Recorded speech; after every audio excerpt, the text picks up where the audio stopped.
Solomon, the king who had everything and almost lost his soul. Before there was a king known for unmatched wisdom, before there were Proverbs quoted for thousands of years, before there was a temple filled with glory, there was a young man, inexperienced, overwhelmed, standing in the shadow of a giant. His name was Solomon, the son of the warrior King David, the builder of the temple, the wisest man who ever lived. But also a warning. In this episode, we tell the story of Solomon, his rise, his wisdom, his wealth, and the slow drift of a heart that once loved God. Solomon's story begins before he ever wore a crown. His father, King David, had sinned deeply. After his fall with Bathsheba, their first child died. But God in mercy gave them another son. They named him Solomon, meaning peace. The prophet Nathan called him Jedediah, beloved of the Lord. From the beginning, Solomon carried both grace and destiny. God had told David that a son would rise after him, one who would build a house for the Lord. That son would not be a man of war, but a man of peace. That son was Solomon. When David grew old, the kingdom trembled. Another son, Adonijah, declared himself king. He gathered chariots and supporters. The palace buzzed with tension. A coup was unfolding. But Bathsheba and the prophet Nathan intervened. David acted swiftly.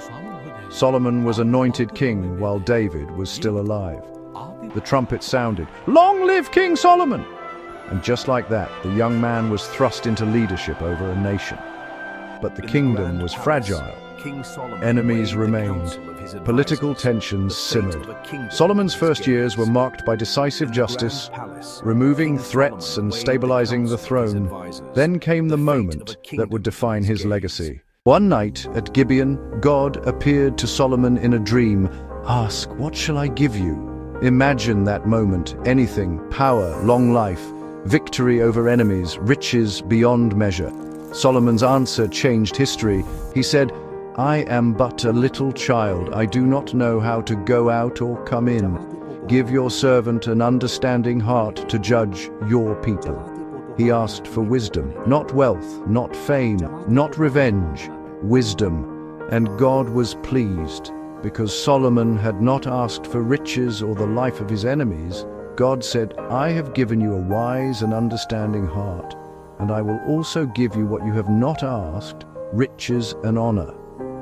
In one divine encounter, Solomon received both wisdom and wealth. But remember this: wisdom is a gift, but faithfulness is a choice. Soon after, two women came before the king. Both claimed to be the mother of the same baby. There were no witnesses, no evidence, just two voices and one child. The court waited. Solomon called for a sword. His judgment was wise. Gasps filled the room. One woman cried out, "Please, give her the child, just let him live." The other said coldly, "Let him be neither mine nor yours." Solomon pointed, "She is the mother." The nation trembled at his wisdom.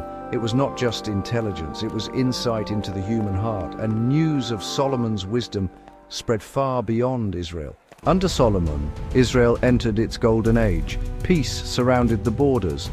Trade flourished. Silver became as common as stones. Solomon built cities, fleets, palaces. But his greatest project, the temple.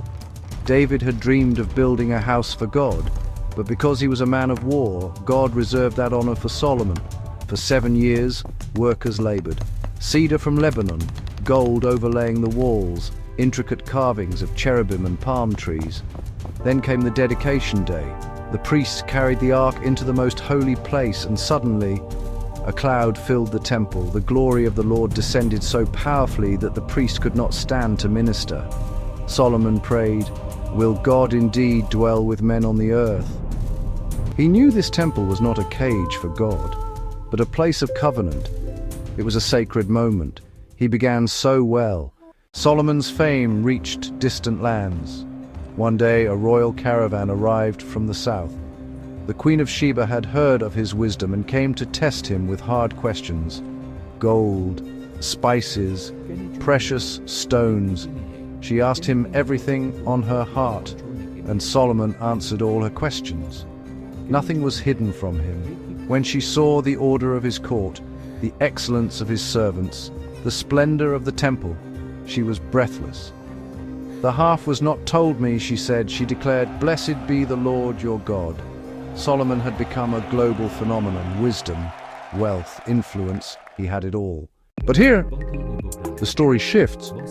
Power is dangerous, success whispers, and compromise rarely arrives loudly. Solomon began forming political alliances through marriage. He married Pharaoh's daughter, then Moabite women, Ammonite women, Edomite, Sidonian, Hittite women. In total, 700 wives, 300 concubines. These were not just romantic decisions, they were spiritual compromises. God had clearly warned Israel's kings not to multiply wives, lest their hearts turn away. And that is exactly what happened. The women he loved turned his heart after other gods. He built high places for Chemosh, for Molech, for Ashtoreth. The king who built the temple now built altars to idols.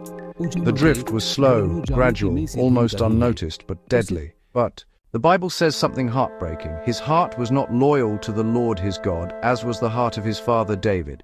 He still believed in God. He still ruled wisely, but his heart was divided. He did not fully abandon God.